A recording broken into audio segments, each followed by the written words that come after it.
What's up, y'all?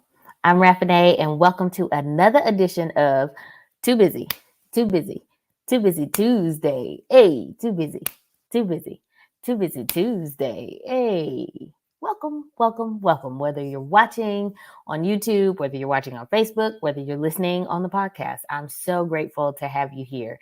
Now, I got to get my disclaimers out the way because I'm super excited about this topic this week. So, my disclaimers. Too Busy is my series where I get an opportunity to share with you all something that I don't have time or energy for anymore.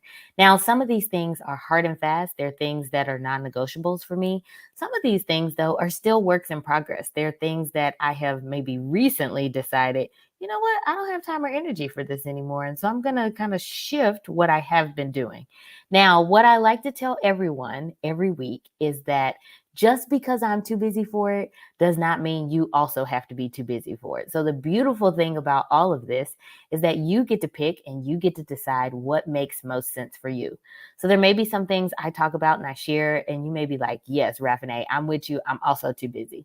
There may be other things where you may be like, you know what? I have a little time, a little energy for that. There may be other things where it's like, you know what? I've been available for this, and I think I no longer want to be available for this. So I'm going to kind of shift to being too busy for this thing. You get to decide. There's no judgment from me. You figure out what makes most sense for you. I'm just sharing some things that I've learned along my journey. Now, many of you know that I am a licensed professional counselor by trade. And so I'll throw my disclaimer out there and saying this is not therapy. So I'm not doing therapy here on Too Busy.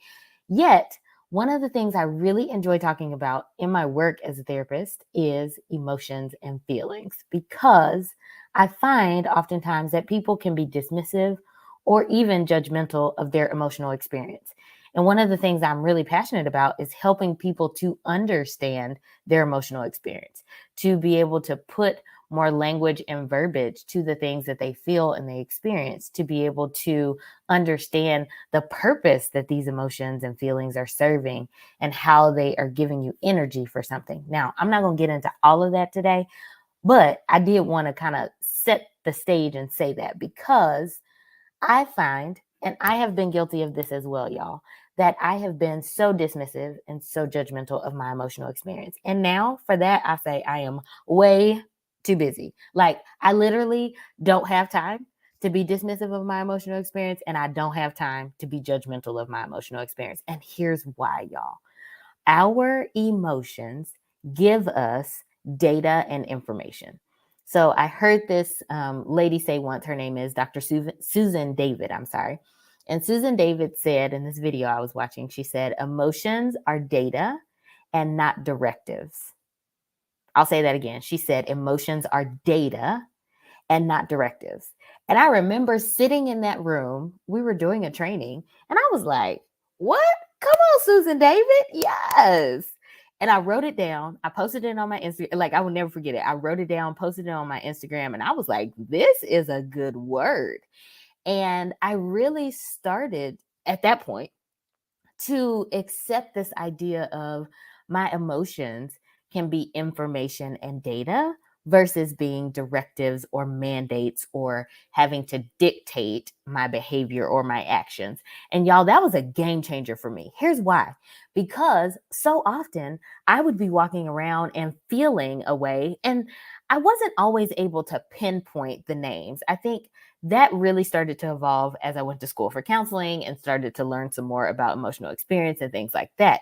Yet, even still, I would be like, I don't want to feel this, or I don't really like that I'm feeling this way, or I think that I should feel something different. That's something I hear a lot in my work. Raffinée, I think I should feel like this, this, this. And my response typically to my clients is, said who? Based on what?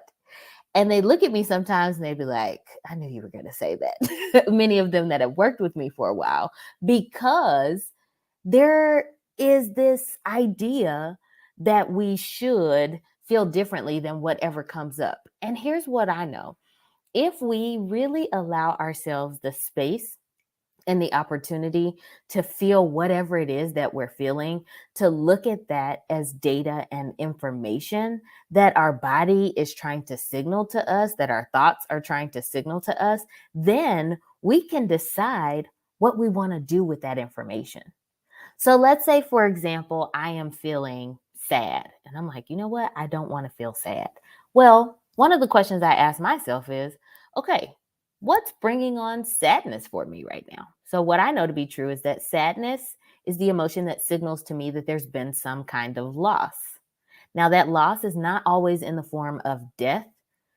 Yet, there can be all kinds of loss. When you change jobs, you move to a new city, you move to a new home or apartment or whatever the case may be. Loss can also be in the form of death, and there could be grief that's associated with that. Yet there's grief that's associated with all kinds of loss. When there are things going on in the world, sometimes I feel very, very sad and like there's a deep amount of grief that I'm experiencing. And so I can decide, okay, my sadness is signaling to me that there's been some kind of loss. If I'm unaware of what the loss is, that may be a first step for me is figure out like, what is it that I feel has been lost? And then as I identify that, I can decide, okay, how do I want to grieve this loss? Because that sadness is giving me energy to grieve whatever the loss is. So I'll give you guys an example. I lived in a different state for about a year and a half. And during that time, I remember when I was first getting ready to move out of state, I was like in a place. I was like, oh my gosh, all my friends are here in Texas. Like, this is going to be a whole new world. I did have a friend in the state that I was moving to, yet it was just that one friend. And I knew some other people there, but no one that was like really close in my inner circle besides my one really good friend. And so I felt a lot of sadness. I was like, oh my gosh, like, did I make the right choice? Is this a good idea? Maybe I should do something else.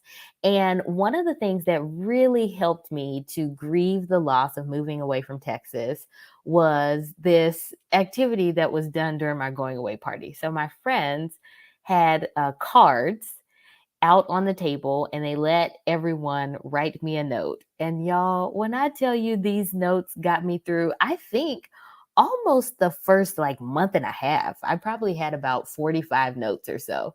And so every day I would just open a new note and read it. And y'all, it was everything from sentimental and like mushy and like yes to the most foolish of foolish comedy because my friends have no sense. And it felt so life-giving for me though. It warmed up my heart every day to have something to look forward to because that sadness was signaling to me that there was a loss. Now, I did not lose my friendships as a result of moving away. I could have, yet I didn't. Many of my very close friends, we stayed very connected. We stayed in contact. I talked with them. We FaceTimed, all the things. Yet that loss was still there. And so I could have been judgmental of myself. I could have been dismissive of my emotional experience and said, well, Raffinée, you just need to get over it. They're still your friends. Or you need to feel happy that you're going over here and you're going to be able to live closer to your one friend and you're going to get to experience all these other things. Yet that would have minimized what it was that I was experiencing. And so the reason why I have decided that I'm too busy and I don't have time or energy for dismissing or judging my emotional experience is because I miss out on information that those emotions are trying to give me if I am dismissive or if I am judgmental of them. And so for you, that's my challenge and my encouragement for you. As you are feeling things, consider asking more questions. Consider asking, what is this emotion trying to signal to me? What is this trying to tell me? I'm feeling this thing and there's information there. There's data there. I'll give y'all another emotion that we experience sometimes. So we experience happiness. Happiness is the emotion that signals to us that there's been some kind of achievement of like a goal, some kind of attainment of some expectation that we have. It gives us the energy to celebrate. And so when we're experiencing happiness, sometimes people don't enjoy that as well. And so I don't assume that everybody is like, I want to feel happy all the time and I don't want to feel any sadness. Because what I know to be true is that some people, when they're experiencing great amounts of happiness, there's this sense of like doom must be looming in the background and getting ready to come my way.